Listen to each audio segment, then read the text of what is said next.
Singrauli Congress party के वरिष्ठ नेता प्रदेश महामंत्री डॉक्टर महेंद्र सिंह चौहान के सिंगरौली आगमन पर कांग्रेस कार्यकर्ताओं ने उनका गर्मजोशी के साथ किया स्वागत। साथ ही उत्साह का माहौल देखने को मिला। उनके स्वागत अवसर पर कांग्रेस के विभिन्न प्रकोष्ठों के पदाधिकारियों को सम्मानित किया गया।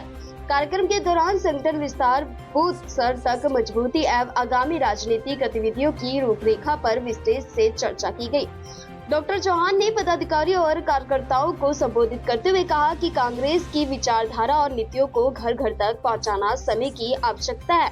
उन्होंने कार्यकर्ताओं से बूथ स्तर तक संगठन को मजबूत करने तथा आम जनता से सीधा संवाद कायम करने का आह्वान किया। सिंगरौली से ब्रजेश शुक्ला की खास रिपोर्ट। मेरे दो प्रयोजन थे यहाँ आने के। बड़ा प्रयोजन तो यह था कि हमारे जो कांग्रेस के सिपाही अडानी के प्रोजेक्ट के खिलाफ जो आंदोलन खड़ा कर रहे हैं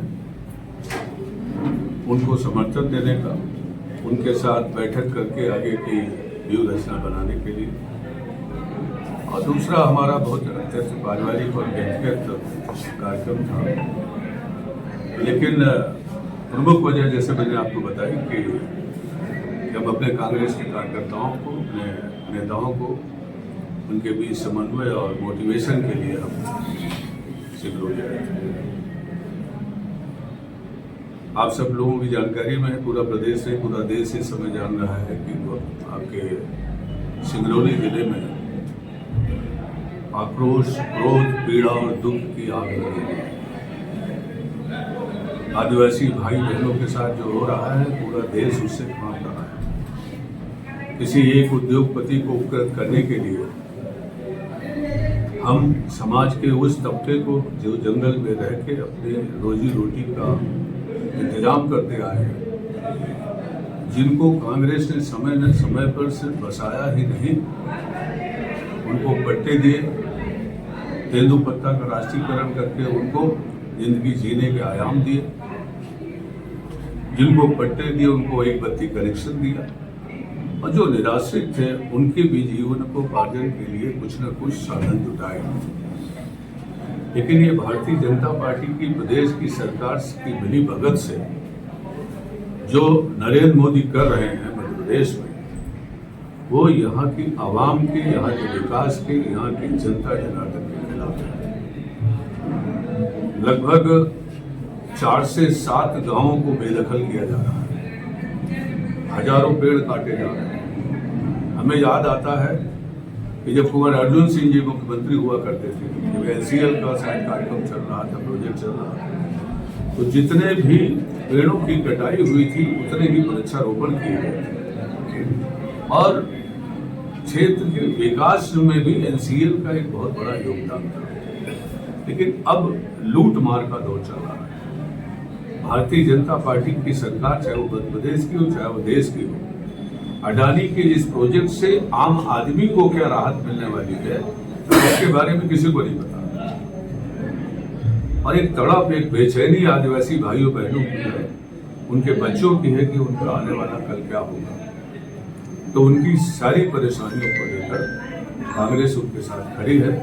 राहुल गांधी जी के साफ निर्देश है कि हम आदिवासी भाई बहनों के साथ अन्याय नहीं होने देंगे। हमारे प्रदेश का पूरा नेतृत्व उनके साथ खड़ा है, और कांग्रेस आने वाले समय में आंदोलन को क्या गति देती है, क्या धार देती है, उसके बारे में हम लोग विचार विमर्श कर रहे हैं। क्या राहुल गांधी यहाँ पे आ सकते हैं? कोई बड़ी बात नहीं है। आंदोलन अगर तेज गति पकड़ेगा और उन्हें लगेगा कि यहाँ के लोगों को उनके आने से राहत मिलेगी, मध्य प्रदेश कांग्रेस इस दिशा में प्रयास करेगी और राहुल जी भी आएंगे। स्थानीय लोगों ने आरोप लगाया कि हम लोग जब आवाज उठाते हैं तो हमें जिला बदर की नोटिस दी जाती है। सही बात है। इन्होंने आज तक भारतीय जनता पार्टी के लोगों ने जो हमारी अभिव्यक्ति की आज़ादी का जो मूल अधिकार है हमें संविधान में मिला, उसको कुचलने का काम किया है। आज पूरे देश में एक डर और भय का वातावरण है। हम खुल के आलोचना नहीं कर सकते, हम खुल के विरोध नहीं कर सकते, हम गलत बात के खिलाफ सड़क में नहीं खड़े हो सकते। इस सब के लिए हमको सशंकित जीवन जीना पड़ता है। पुलिस का प्रशासन, ईडी का प्रशासन, सीबीआई का प्रशासन, रेवेन्यू बोर्ड की हिदायतें, कमिश्नर का दबाव, थानेदार का दबाव, डीआई का दबाव, एसपी का दबाव, और ये सब अपने अपने तमगे बढ़ाने के लिए, अपने अपने नंबर बढ़ाने के लिए जनता जनार्दन पर अन्याय करते हैं और नियमों के विरुद्ध जो है लोगों को बर्बाद और परेशान करने का काम। जैसे IAS अधिकारी बहन बेटियों की इज्जत के साथ अनर्गल लाभ करते हैं, बहुत दुखद है, बहुत दुखद है। और ये अपराध उनकी श्रेणी में आता है। और कानून और व्यवस्था की जिम्मेदारी किसकी है? गृह मंत्री कौन है? मोहन यादव जी गृह मंत्री भी है, मुख्यमंत्री के साथ साथ। संतोष वर्मा जी को नोटिस देने में 3 दिन लग गए, 4 दिन लग गए। ये तो हमारी समग्रता है, इतनी तीव्रता है कि हम बड़े फैसले कितनी विलंब से लेते हैं। और अभी भी कुछ कहा नहीं जा सकता, अभी तो नोटिस दिया गया। मंशा क्या है मोहन यादव जी, वो अब बताने में असमर्थ। वर्तमान